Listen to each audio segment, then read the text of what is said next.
지금부터는 이번에 가장 어려웠다고 하는 수능 문제, 국제법 문제 한번 볼게요. 국제법에서 이게 왜 애들이 힘든지, 왜 이거를 해석이 안 되는지 어머니들하고 한번 설명을 해볼게요. 국제법에서 딱 나왔을 때 이미 대부분이 멘붕 터지는 거죠. 왜? 이과생은 한 번도 국제법이 뭔지를 들어본 적도 없는 거예요.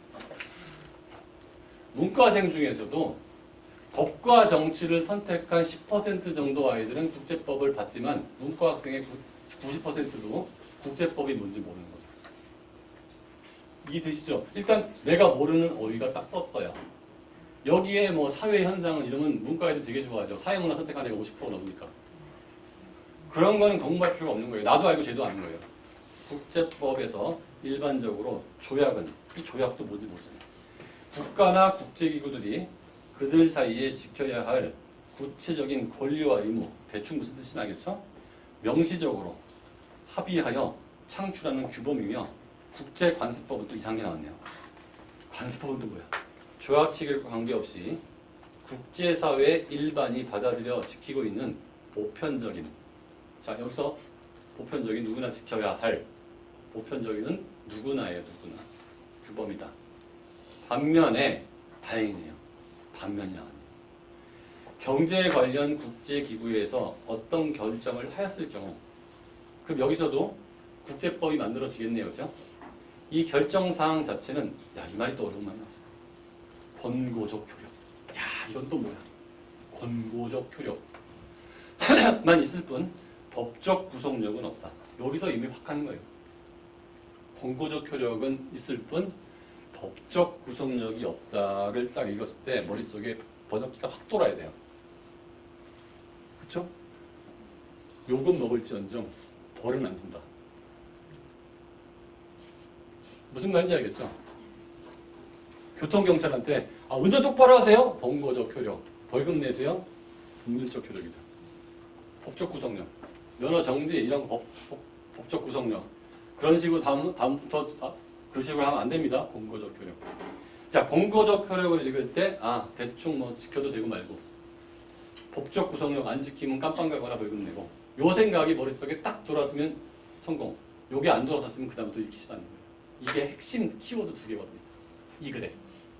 권고적 효력과 법적 구속력. 왜 어휘력이 중요한지 알겠죠? 이게 국어적 어휘력 갖고 돼야 안 돼요? 안 되죠. 이거는 법적 어휘. 어휘에는 두 가지가 있어요. 해학이나 관념이나 내지는 뭐 풍자나 이걸 알고 있는 거는 개념 어휘라고 그래가지고요. 국어적 어휘력이에요. 권고적 효력, 법적 구속력, 법률행위, 위법성 이런 거는 배경지식 어휘력이에요. 국어 어휘력은 두 가지를 같이 가져가는 거예요. 배경지식 어휘력과 국어 자체 어휘력. 자, 요게 이제 통과가 된 애들이에요. 여러 가지 이유로. 그러면 이제 이게 쉬워져요. 그런데 국제결제은행 산하의 바젤위원회가 결정한 BIS 비율, 여기서 이제 훅 가는 거죠. BIS 비율, 경제학이 몇 다. 보면 이제 경제학 선택한 애가 3% 이내거든요. 그러면 이제 우리나라 97% 아이들은 쿵 하는 거예요. 경제지문이 나오면. 이과, 문과 동틀어. 그때 누가 만세 부르죠? 경제동아리야. 걔들 배경식이 생기니까 만세 부르는 거예요. 여기서 이미 딱 이거 지난 시간에 동아리 활동 시간에 내가 발표한 건데. BIS 비율. 규제와 같은 것들이 비회원 국가에도 엄격히 준수되는 모습을 본다. 엄격히 준수하고 연결되는 것은 권고적 효력일까요? 법적 구속력일까요? 법적 구속력이죠. 엄격히 준수되잖아요. 그런데 희한한 거는 이처럼 일종의 규범적 성격이 나타나는 현실을 어떻게 이해할지 논의가 있다. 자, 권고적 효력밖에 없는 게 법적 구속력이 있는 것처럼 잘 지키고 있다는 거예요. 이상하지 않는 거지. 즉 아침에 누구한테인가 인사를 잘하는 거는 권고적 효력이에요? 법적 구속력이에요? 권고적 효력이죠. 그런데 모두가 인사를 꾹꾹꾹 하는 거예요. 예외 없이. 이거는 뭐죠? 왜 그러지? 인사를 안 한다고 해서 벌금을 내게 하거나 그러지 않는데 알고 봤더니 그 회사는 인사를 안 하는 놈은 승진을 안 시키는 거지. 모두가 그래서 자기 이익을 위해서 꾹꾹 인사를 안 한다고 해서 감정은 안 되는데 인사를 안 하면 걔가 불이익을 뭔가 받는 게 있겠구나. 그러니까 즉 권고적 효력을 가지는데 법적 구속력을 갖는 거와 비슷한 행동을 하는구나라는 게 번역기가 딱 돌아야 돼요. 이는 위반에 대한 제재를 통해 국제법의 효력을 확보하는 데 주안점을 두는 위반에 대한 제재를 통해 국제법의 효력을 확보하는 데 주안을 두는 것은 권고적 효력이에요? 법적 구속력이에요? 제재란 말이 들어갔죠. 이거는 벌칙, 벌금, 깜빵 이런 거잖아요. 요거는 법적 구속력이에요? 권고적 효력이에요? 법적 구속력 얘기죠. 일반적인 법은 뭘 한다? 제재가 목적이다. 그런데 BIS는 제재는 아니다.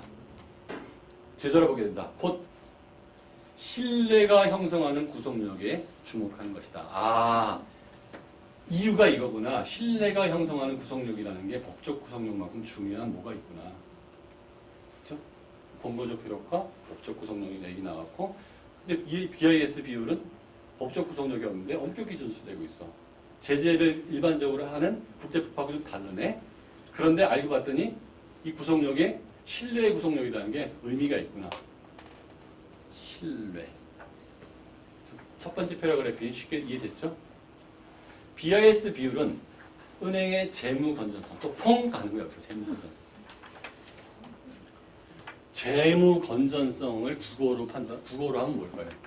재무, 돈일, 재무. 돈 세자에 임무할 때 무자 재무, 건전성, 건전해, 착해. 그렇죠? 재무 건전성은요. 트랜스레이션이 빡 돌아가야 돼요. 망하지 않을까? 망할 가능성. 재무 건전성은 망할 가능성이에요.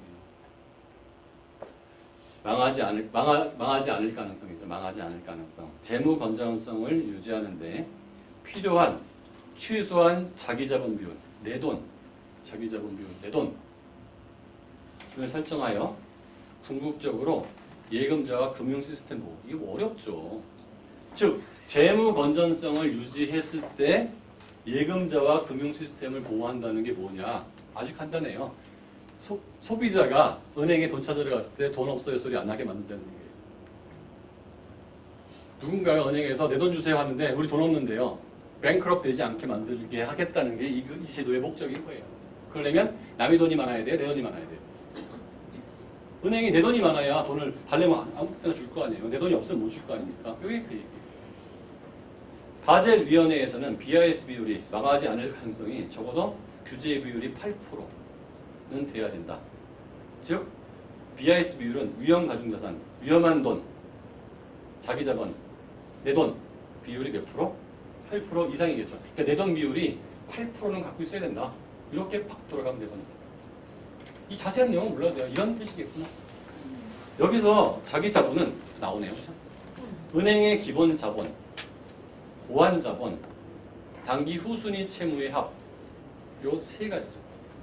기본 자본, 보완 자본, 단기 후순위 채무의 합. 그럼 여기서 올려주실래요? 여기서 바로 이제 습관적으로 써주시고 앞에 산식이 있으면요 빈칸에다 산식을 쓰는 거예요.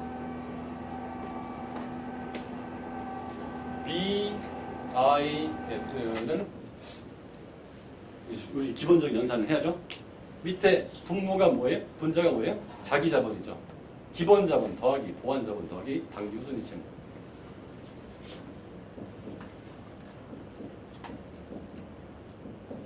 더하기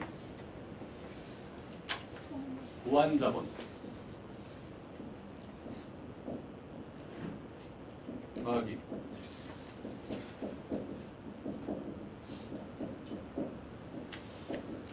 여기 딱 써주는 거죠. 위험 가중자산은 또 나오죠. 분모 얘기 나오네요. 보유 자산의 각 자산의 신용 위험에 대한 신용 위험, 또 어려운 말이 푹 나왔죠. 망할 위험, 못 갚을 위험, 위험 가중치를 곱한 값의 합으로 구하였다. 위험 가중치는 자산 유형별 신용 위험을 반영하는데 자산별로 위험 가중치가 다르다. OECD 국가의 국채는 0, 즉 OECD 국가의 국채는 안 갚을 가능성 없음. OECD 국가의 회사채는 100% 위험할 수 있음. 그러면 여기는 국채와 플러스 회사채가 들어있구나.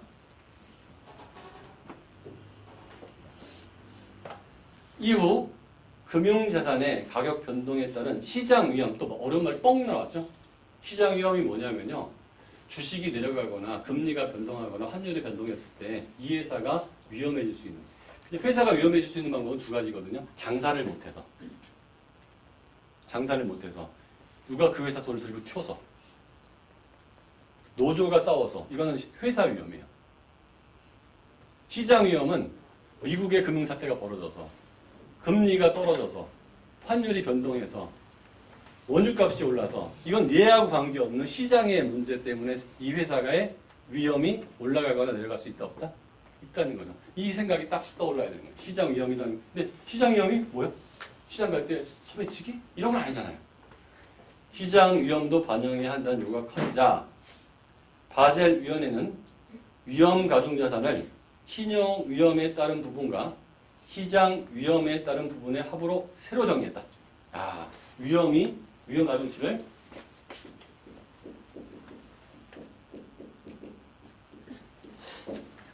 시장과 신용은 회사 문제, 시장은 마켓 문제.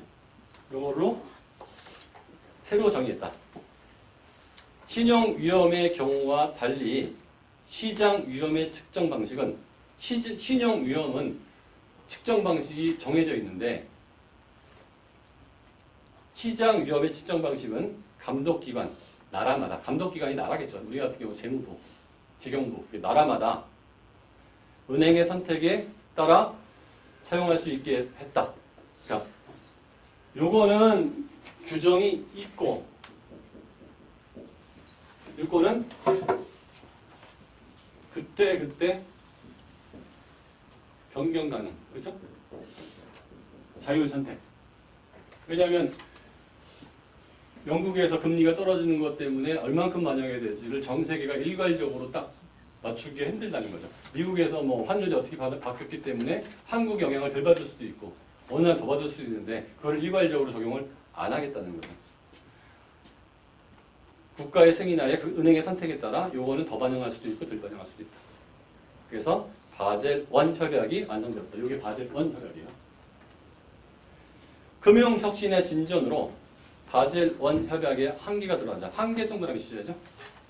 어떤 한계지? 어떤 문제점이라는 얘기죠. 2004년에 바젤 2 협약이 도입되었다. 그러면 바젤 1과 바젤 2의 차이점을 찾아내야 될 거예요. 여기서 BIS 비율의 위험 가중자산은 신용 위험에 대한 위험 가중치의 자산의 유형과 신용도를 모두 고려한다. 자, 위험 가중자산은 신용 위험에 대한 위험 가중치의 자산의 유형과 신용도를 모두 고려하도록 수정되었다. 이렇게 바뀌었다. 위험 가중자산은 신용 위험에 대한 위험 가중치의 자산의 유형, 신용도를 모두 고려하도록. 신용 위험의 측정 방식은 표준 모형, 신용 위험의 측정 방식은 두 가지로 나뉩니다. 하나는 뭐야? 표준. 또 하나는 내부.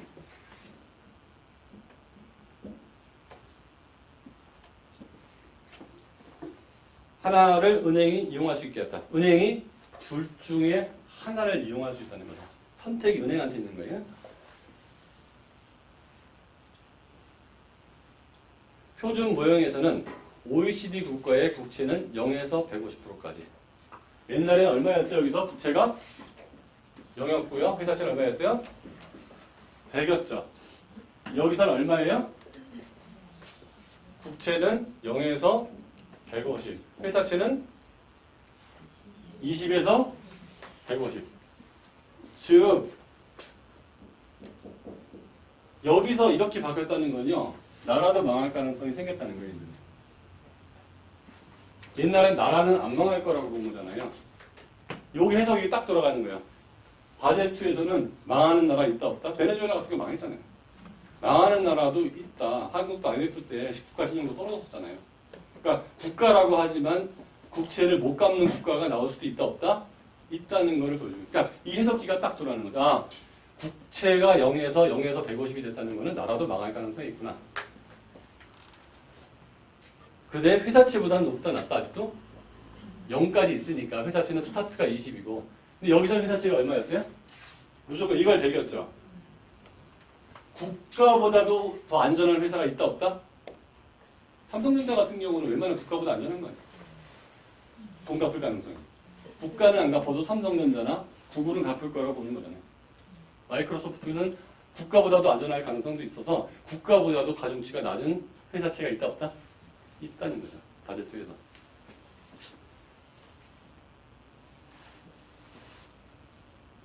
국가의 국채는 0에서 150%까지, 회사채는 20에서 150%까지 위험 가중치를 구분하여 신용도가 높을수록, 이건 기본인 거죠.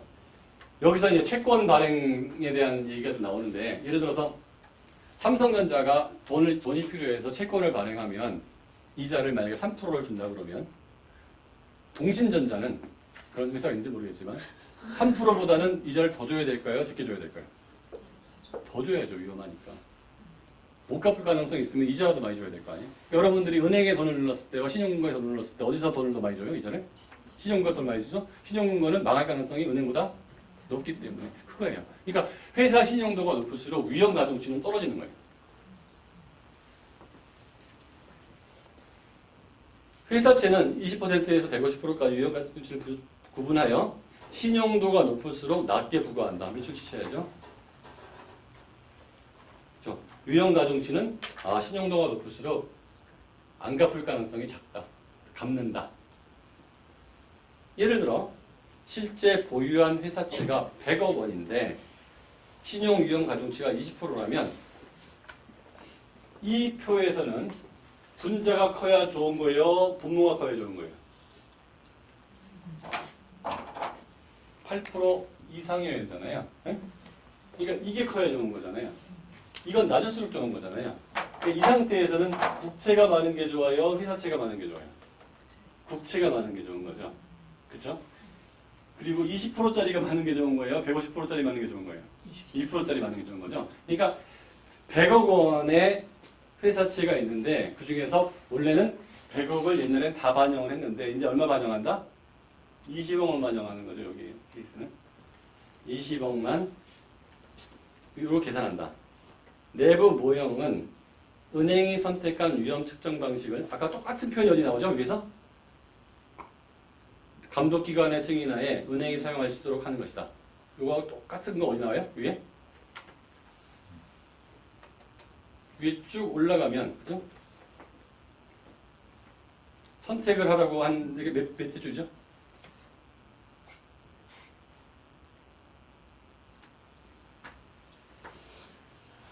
두 번째, 세 번째 패러그래프 밑에서 세 번째 줄. 신용 위험의 경우와에 달리 시장 위험의 측정 방식은 감독기관의 승인하에 똑같은 말이 나오죠. 이거 똑같은 말이 나와요. 감독기관의 승인하에. 자, 요거 서로 발이 쳐야죠. 같은 말이 나오는구나. 요런 거는 스킬의 문제인 거예요. 이거 읽을 때 바로 가로치는 거. 그 다음에 그런데 이런 거 표시하는 건 스킬의 문제인 거고요. 이게 트랜슬레이션 돼야 된다는 게 어휘력과 배경 지식의 문제인 거예요. 그게 섞여 있는 거예요. 내부 모형은 은행이 선택한 위험 측정 방식을 감독기관의 승인하에 그 은행이 사용할 수 있도록 하는 것이다. 또한 감독기관은 필요시 위험 가중자산에 대한 자기 자본의 최저 비율이 규제 비율을 초과하도록 자국은행에 요구할 수 있게 함으로 인해서 경직된 기준을 보완하고자 한다. 그러니까 나라에서 요구를 하게 만드는 거죠. 최근에 바젤3 협약이 발표되면서 자기 자본에서 뭐가 빠졌어요? 단기 소수의 채무가 요게 졌다. 분모가 커졌다, 작아졌다, 분자가 작아졌다? 분자가 작아졌다. 그럼 옛날보다는 퍼센트가 내려가겠네요. 이게 빠졌습니다. 또한 위험 가중 자산에 대한 자기 자본 비율이 요 얘기도 빠졌네요. 자기 자본 비율만 기본 자본 비율. 기본 자본 비율이 요게 6%가 돼야 됩니다. 보완 자본 여기도 빠졌네요. 보완하여 자기 자본의 손실 복원력을 강화하였다. 이처럼 새롭게 발표되는 바젤 협약은 이전 협약에 들어가 있는 관련 기준을 개정하는 효과가 있다. 즉 바젤 1, 바젤 2, 바젤 3의 개정이라는 표현이 나오는데 신법 우선의 원칙이라는 거예요. 개정은 법에서. 즉 새로운 협약이 나오면 구협약은 효력을 잃는 거거든요. 그러니까 신법이 나오면 국법은 효력을 잃는 거예요. 그것처럼 이런 바젤 협약이 새로 나오는 거는 개정의 효과가 있다. 즉 이거는 신법 우선의 원칙이 머릿속에 딱 떠오릅니다. 바젤 협약은 우리나라를 비롯한 수많은 국가에서 채택하여 제도화하고 있다. 다시 이제 서론에 나온 얘기가 리뷰가 나옵니다. 중간엔 그 바젤 협약 1, 2, 3에 대한 자세한 설명이었고요. 이제는 다시 위에 나온 얘기가 나오죠. 우리나라를 비롯한 수많은 국가에 채택하여 제도화하고 있다. 현재 바젤위원회에는 28개국의 금융당국 국가예요. 당국들이 회원으로 가입되어 있으며 우리 금융당국은 2009년에 가입을 하였다. 하지만 우리나라는 가입하기 훨씬 전부터, 이게 포인트예요. 가입하기 훨씬 전부터일 때는 권고적 효력일 거고요. 가입한 다음에는 법적 구속력이겠죠. 회원사니까. 가입하기 훨씬 전부터 BIS 비율을 도입하여 시행하였으며 현행 법제에서도 이것이 반영되어 있다. 국제법은 국내법과 같은 효력을 가진다. 국제법이 있으면 그에 맞게끔 국내법을 바꿔야 되거든요. 근데 권고적 효력밖에 없고 회원도 아닌데 우리나라는 법을 만들어버렸어요. 바젤 위원회에서 제시한 거를 지키는 법을 만들어버린 거야. 알아서 먼저 움직인 거죠. 왜 그러지? 그걸 어겼다고 해서 제재가 들어오는 것도 아닌데 앞에 얘기가 나오는 거죠. 바젤 기준을 따름으로써 요게 별표입니다. 이유가 나온 거예요. 바젤 기준을 따름으로써 은행이 믿을 만하다는 증표. 요걸 뭐라고 했어요? 아까 은행의 재무건전성. 이 표현을 이렇게 쓴 거죠. 여기 은행의 재무건전성이 좋다 이렇게 표시는 안 해버리고요. 앞에 은행의 재무건전성을 이렇게 바꿔서 썼어요. 은행이 믿을 만하다는 증표를 국제금융시장에 보여주어야 했던 것이다. 왜 보여줘야 되지? 이퀄 또 나왔네요. 재무건전성. 이게 앞에 나온 말을 또 바꿔 쓴 거예요. 약 올리는 거죠. 재무건전성을 통일해버리면 쉬운데 중간에 말을 싹 바꿔버린 거죠. 풀어서. 재무건전성을 의심받는 은행은 국제금융시장에서 자리를 잡지 못하거나 심하면 발을 들이지 못할 수도 있다. 국제금융거래에 같이 참여할 수 없게 되기 때문에 권고적 법이지만 국가에서 알아서 우리나라 은행들은 그 비율을 지키게 했고 목적은 전 세계 은행과 교류를 잘하게 만들기 위해서. 즉 다시 말하면 법은 안 지켜야 되는데 안 지켰다가는 장사를 못하니까 권고적 효력밖에 없는 것도 잘 지키는구나. 바젤 위원회에서는 은행 감독 기준을 협의하여 제정한다. 그 헌장에서는 회원들에게 바젤 기준을 자국에 도입할 의무를 부과한다. 하지만 의무는 부과했어요. 반드시 하시오. 횡단보도로 건너시오. 의무예요, 의무가 아니야. 의무죠. 횡단보도로 건너시오. 의무죠. 하지만 또 하지만 나서 되게 중요한 거죠. 바젤 위원회가 초국가적이 뭐예요? 이 말도 되게 어려운 거예요. 니네 나라한테 이래라 저래라 국가 위에 있다는 얘기죠. 초국가적 감독 권한이 없으며 이래라 저래라 할 권한이 없으며 그의 결정도 안 지켰을 때 법적 구속력이 없다. 뭐 제재를 가하거나 그런 거 없다. 를 아예 밝혔다 이거죠. 우리는 공고를 하는데 구속력은 없다. 알아서 해라. 바젤 기준은 100개가 넘는 국가가 채택하에 따른다. 회원국가 몇 개? 28개죠. 나머지는 회원도 아닌데 지키는 거예요. 이는 국제기구의 결정에 형식적으로 구속을 받지 않는 건 아까 법적 구속력이라고 했죠. 구속을 받지 않는 국가까지 자발적으로 받아들여 시행하고 있는 것인데 아까 처음에 이거는 뭐라고 했죠? 신뢰가 구속력이라고 했죠. 제재가 구속력이 아니고 이런 현식을 말랑말랑한 법의 모습이라고 설명한다. 위반하면 제재하기 때문에 지키는 게 아니고 위반하지 않아도 되는데 그렇게 유연한 건데 자기가 알아서 지키는 법을 뭐라고 그래요? 말랑말랑한 법이다. 이때 조약이나 국제간섭법은 그거에 대비하여 이거는 규제가 있다는 거죠. 제재가 딱딱한 법이라고 부르된다. 바젤 기준도 장래에 딱딱하게 응용될지 모른다. 이제 다른 법처럼 제재가 들어올지도 모른다. 자, 이거예요. 자, 이 글을 국어적으로만 읽었을 때 어머니들이 어느 정도 이해가 될 건지 한번 생각을 해보시고요. 야, 여기에 대해서 신용위험이나 이런 기본적 어휘력이나 배경 지식이 충분하다고 하면 이 글을 읽을 가능성이 어느 정도인지를 보자는 거죠.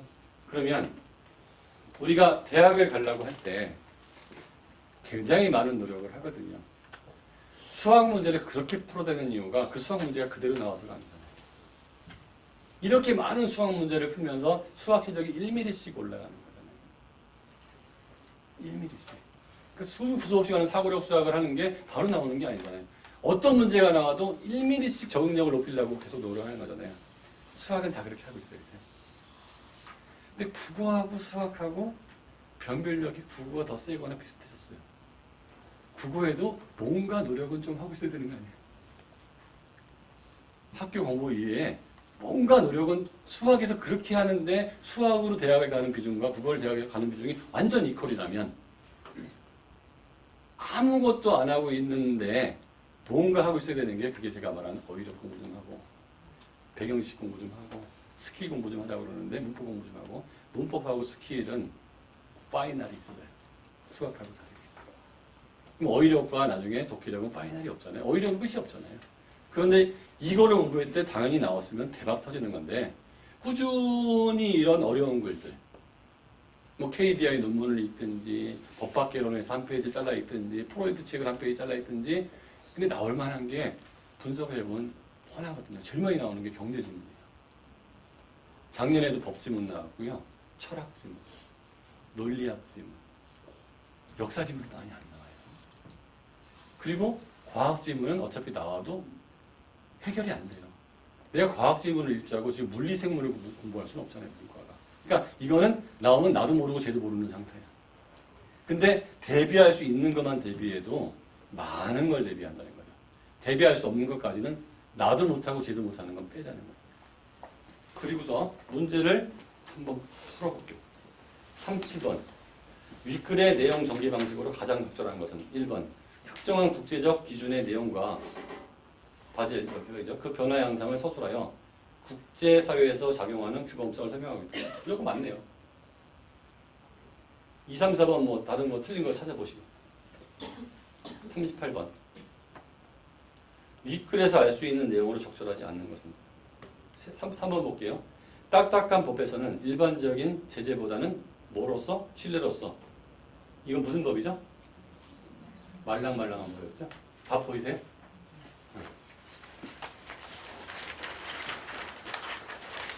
39번.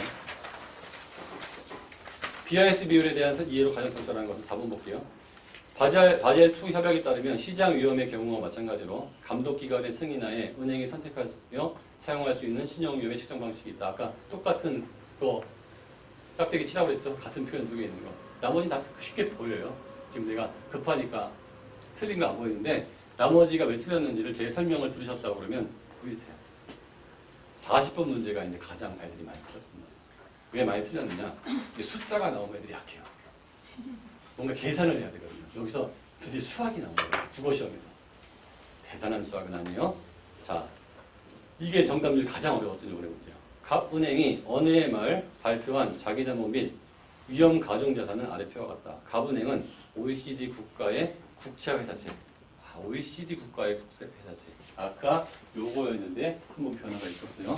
요거 표시해놨잖아요. 아까 요거였는데 OECD 국채회사채 변화. 요거 한번 갖다 써야겠다 생각하요. 여기서 읽어야 돼요. 바젤2 협약의 표준 모형에 따라 BIS 비율을 산출하여 공개했다. 이 BIS 비율은 뭐예요? 바젤2네. 바젤2. 그럼 바젤2의 앞에 보면 뭐였죠? 바젤2가?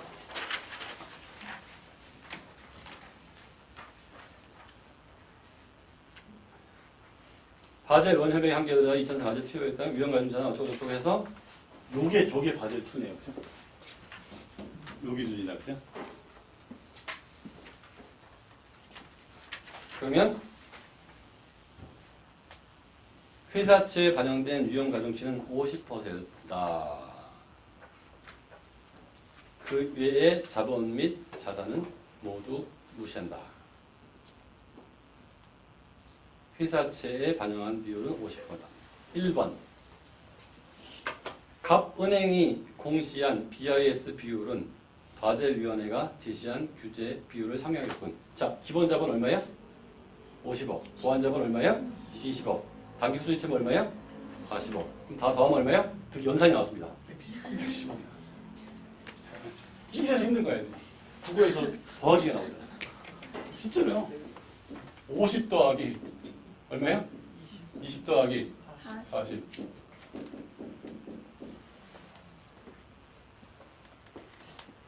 분모는 국채 300 더하기 회사채 300 더하기 그렇죠? 위험 가중자산 얼마죠? 400. 얼마의 분모가? 1000. 곱하기 100. 8% 넘어야 안 넘어요? 11%. 8% 넘죠? 11%죠? 그러니까 상회하겠군. 맞아요, 틀려. 1번 딱 지우고 답 아님 틀린 거 고르는 거니까. 갑은행이 보유 중인 회사채의 위험 가중치가 20%였다면 회사채의 위험 가중치가 20%였다면 50%일 때 300억이니까 20%일 때는 얼마죠? 120. 120억이죠. 따라왔습니까? 이것도요. 비례식이 나오네요. 0.5 대 300은 0.2 대 얼마예요?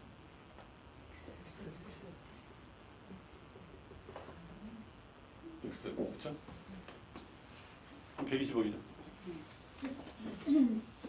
그러니까 120억이 되면 분모가 작아졌어요? 커졌어요? 분모가 작아졌죠. 그럼 BIS 비율은 올라가 내려와요? 올라가죠. 공시된 비율보다 높겠군. 맞죠? 2번도 지워버리죠. 3번. 갑은행이 보유 중인 국채의 실제 규모가 회사채의 실제 규모보다 컸다면 위험 가중치는 국채가 회사채보다 낮았겠군. 국채의 실제 규모가 자, 국채는 1000억을 갖고 있는데 회사채는 600억을 갖고 있는 거 이해됩니까? 왜 600억인지? 50%만 반영했으니까 원래 회사채는 얼마 갖고 있는 거예요? 600억 갖고 있는 거죠. 회사채는 여기서 600억 갖고 있는 거예요. 회사채. 600억 곱하기 50%만 반영한 거니까 그렇죠? 그래서 300억 반영했잖아요. 자, 갑은행의 보유 중인 국채의 실제 규모가 1000억이라고 보죠. 국채. 1000억을 갖고 있는데 위험 가중치는 국채가 회사채보다 낮았겠군. 1000억이 얼마로 바뀌었어요? 요게 300억으로 바뀌었죠. 요거는 1000억을 300억으로 바꾸려면 어떻게 해야 돼요? 곱하기 30%. 요거의 위험 가중치는 50%, 요거 위험 가중치는 얼마? 30%. 국채 위험 가중치가 높아요? 회사채 위험 가중치가 높아요? 회사채. 4번도 3번도 날라가는 거죠. 국채가 더 낮으니까 30%. 4번. 갑은행이 바젤 1 협약의 기준으로 갑은행이 바젤 1 협약을 기준으로 신용 위험에 따른 위험 가중 자산을 산출한다면 회사채는 600억이 되겠군. 바젤 1 기준 이거죠. 바젤 1 이게 바젤 2. 국채는 얼마? 빵. 회사채는 얼마? 100. 600 곱하기 100 하면 얼마? 100% 하면 600이 되겠군. 600억이 그대로 다 들어가는 거죠. 600억이 되겠군. 4번도 빵. 5번. 각 은행이 위험 가중 자산의 변동 없이 밑에 거 변동 없이 보완 자본 10억 원을 증액한다면 바젤 3 협약에서 보완된 기준을 충족할 수 있겠군. 자, 바젤 3 기준은 뭐가 빠졌어요? 당기 후순위 채무가 빠졌죠. 그리고 뭘 물어봤어요? 위험 가중자산에 대한 기본 자본. 이것도 안 물어봤죠. 기본 자본이 몇 프로? 6% 이상. 그러면 기본 자본 여기 얼마예요? 50억.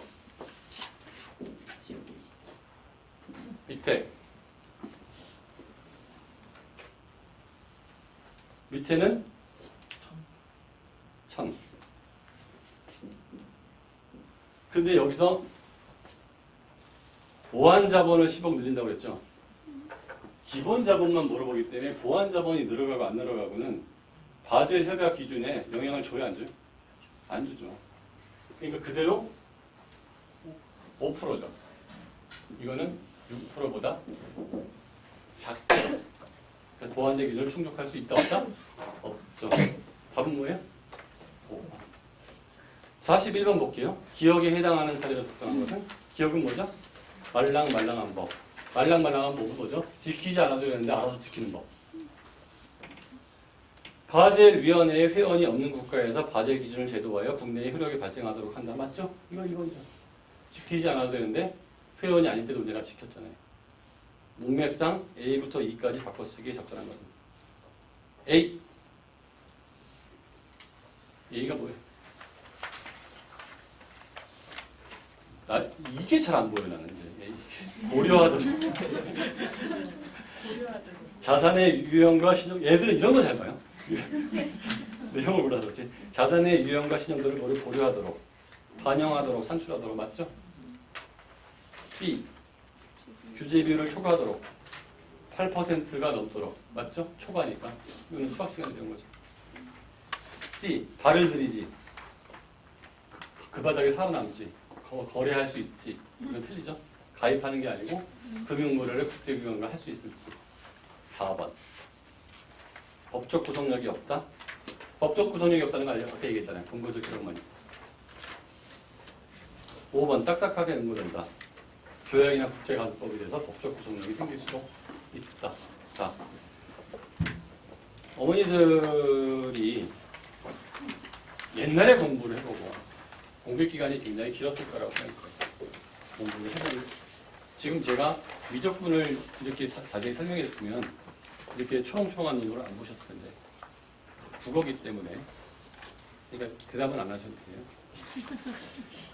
이게 역대 가장 어려웠던 국어 문제인데 이성적으로 접근을 해서 이렇게 공부하면 맞출 수 있는 문제 없는 문제.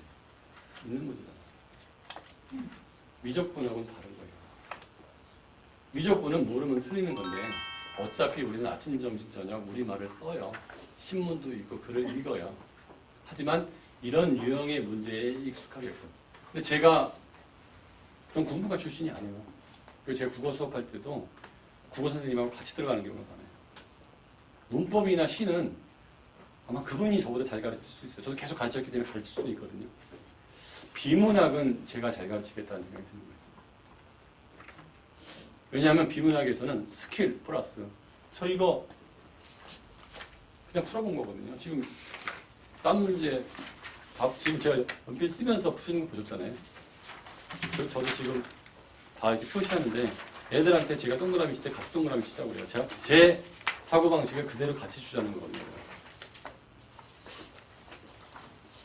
그래서 제가 사회를 가르치는 이유도 사회에서 경제학하고 법학하고 철학을 가르치거든요. 세계사하고.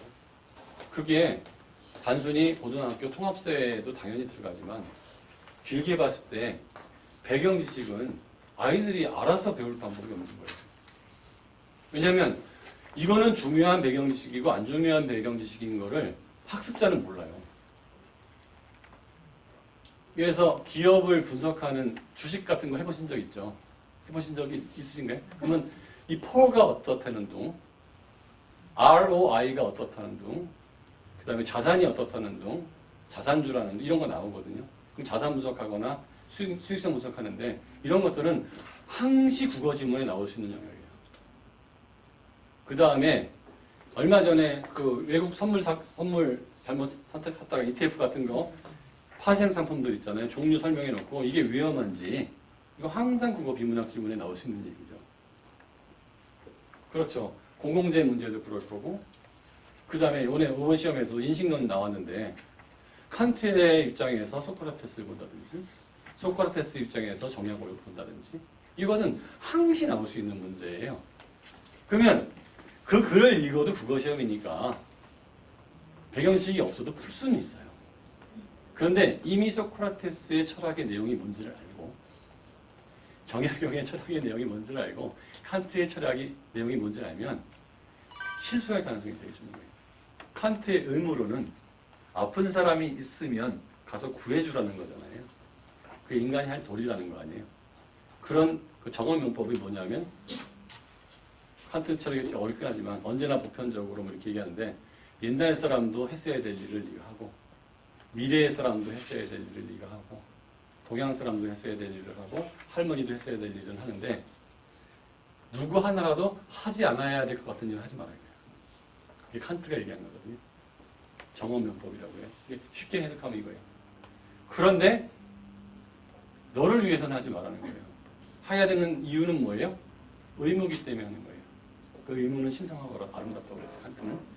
그래서 저기 할머니가 쓰러져 있으면 가서 얼른 구해주라는 거죠. 왜? 의무니까. 네가 보람차려고 구해주지 말라는 거예요. 칸트적이지 않은 거죠. 그러니까 어떤 사람이 내 마음이 치유받기 위해서 봉사가는 사람 있잖아요. 칸트 입장에서는 나쁜 사람이에요. 이기적인 거예요. 봉사는 해야 되니까 하는 거지 너를 위해서 하는 게 아니에요.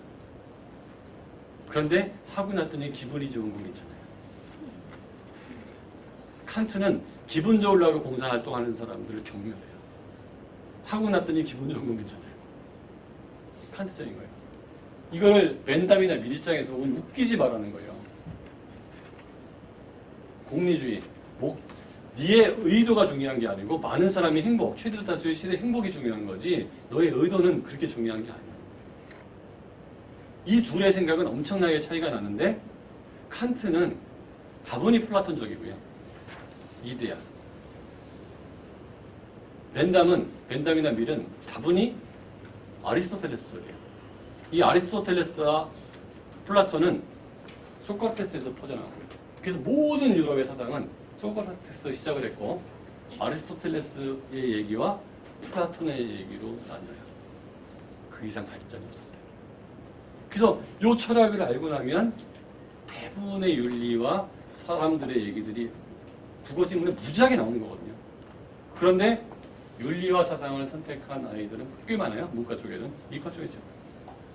수능에서 윤리와 사상을 선택한 아이가. 그런데 얘가 의대 가래가 중학교, 고등학교 때 윤리와 사상 수준을 공부를 좀 했어. 그래서 소크라테스가 뭔지 플라톤이 뭔지 알아. 얘는 국어 비문학 지문에서 그거 나오면 이과 중에서 얘만 하는 거예요. 문과 A가 물리학 문제를 풀 가능성은 거의 제로죠. 준비할 방법이 없잖아요. 나도 모르고 얘도 몰라요. 근데 이 의대 갈 아이가 조금 시간 내서 경제도 좀 공부해보고 많이 낼 필요도 없죠. 법도 좀 공부해보고 네, 철학도 좀 공부해봤어요. 근데 이게 국어 지문에서 늘상 나와. 작년에는 법률행위 문제 나왔거든요. 철학 문제 나왔고요. 올해도 철학 문제 또 나왔고 인식론 문제. 그러니까 늘상 나오는 영역이니까 이걸 한 번쯤만 정리해 놓으면 정리하는 시간. 수학에 그 많은 에너지를 넣어서 세 문제를 맞추는데 딴 애도 세 문제를 맞췄을 때 어디서 경쟁력을 가져야겠다. 그래서 어휘력하고 요거는 일상 해놓을 필요가 있겠다라고 보는 겁니다. 자, 가장 어렵다는 문제인데 체감이 어느 정도인지 설명 듣고 났더니 풀만 하잖아요. 풀만 해.